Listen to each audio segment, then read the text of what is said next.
आज Doubtnut app download करें। Doubtnut पर अपने सभी गणित, रसायन विज्ञान, भौतिक विज्ञान और जीव विज्ञान के डाउट्स का करो सफाया। बस प्रश्न की फोटो खींचो, एक ही प्रश्न को क्रॉप करो और तुरंत वीडियो सोल्यूशन पाओ। अभी डाउनलोड करें। M1 तथा M2 द्रव्यमान के दो धनात्मक आवेशित गोले L लंबाई की एक समान कुचालक द्रव्यमान रहित डोरी की सहायता से छत के एक उभयनिष्ठ बिंदु से लटके हुए हैं। दोनों गोलों पर आवेश क्रमशः Q1 तथा Q2 है। साम्य अवस्था में दोनों डोरियां ऊर्ध्वाधर से समान कोण थीटा बनाती है। तब इसमें चार विकल्प दिए हुए हैं। Q1 M1 बराबर Q2 M2, M1 बराबर M2, M1 बराबर M2 sin थीटा और Q2 M1 बराबर Q1 M2। दोनों आवेशित गोले जिनका द्रव्यमान M1 है और M2 है, तो मान लें इसका द्रव्यमान M1 है और इसका द्रव्यमान M2 है। दोनों के द्रव्यमान अलग अलग है और दोनों धनात्मक आवेशित हैं। उनका आवेश Q1 तथा Q2 है, तो इनके आवेश Q1 तथा Q2 दिए हुए हैं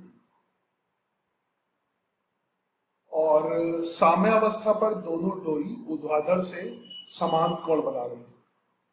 ऊर्ध्वाधर से इनके कोण समान है, थीटा और थीटा। तो अब ये संबंध निकालना है।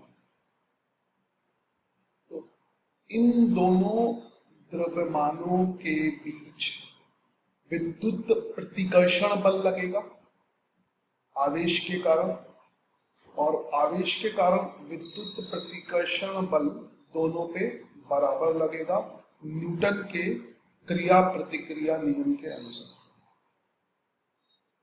हमेशा जो बल की प्रतिक्रिया होती है वो क्रिया के समान होती है और विपरीत दिशा में लगती है, और क्रिया प्रतिक्रिया बल अलग अलग वस्तुओं पे लगते हैं। तो इन दोनों के परिमाण बराबर होंगे, दिशाएं विपरीत होंगी। और F का परिमाण हम लिख सकते हैं, F का परिमाण होगा 1/4 pi epsilon not, 4 pi epsilon not,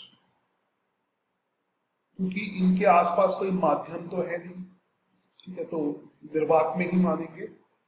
और Q1 Q2 बटे इस वाली दूरी का वर्ग।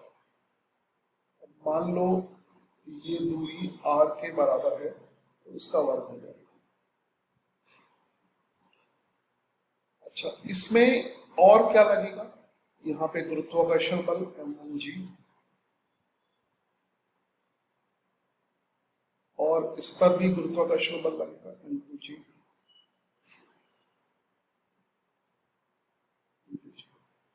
अगर ये एंगल थीटा है तो ये थीटा एंगल हमेशा इन दोनों बलों F और M भार के परिणामी की दिशा में लगेगा।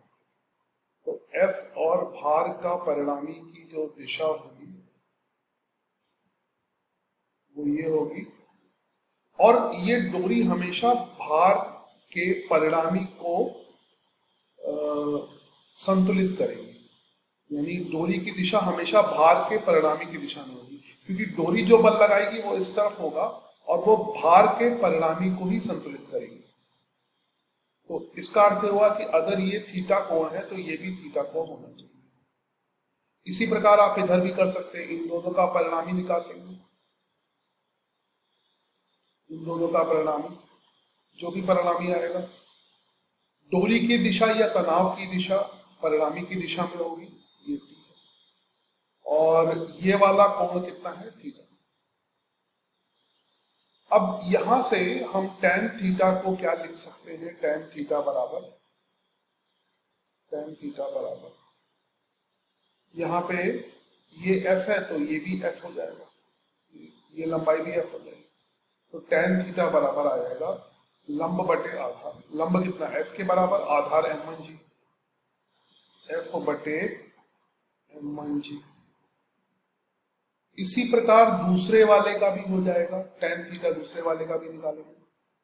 तो दूसरे वाले का भी tan थीटा कितना हो जाएगा, f अपॉन m2 जी, क्योंकि ये भी f के बराबर हो जाएगा,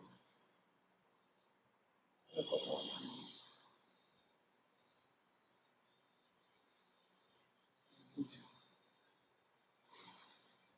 अब ये दोनों tan थीटा बराबर हैं, इसलिए हम एक समीकरण लिख सकते हैं, f upon m1g is equal to बराबर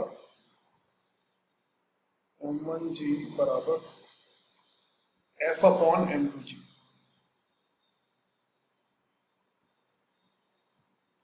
यहां से g कैंसिल हो जाएगा और f का मान आप यहां से रख लेंगे। तो f के मान में जो समान चीजें हैं, 1/4 pi epsilon not q1 q2 r square, f का मान तो दोनों में समान रहेगा, तो f के मान भी निरस्त हो जाएंगे। और इसका मतलब फिर क्या आ जाएगा, m1 और m2 बराबर आ जाएगा। तो m1 का जो मान है वो m2 के बराबर है।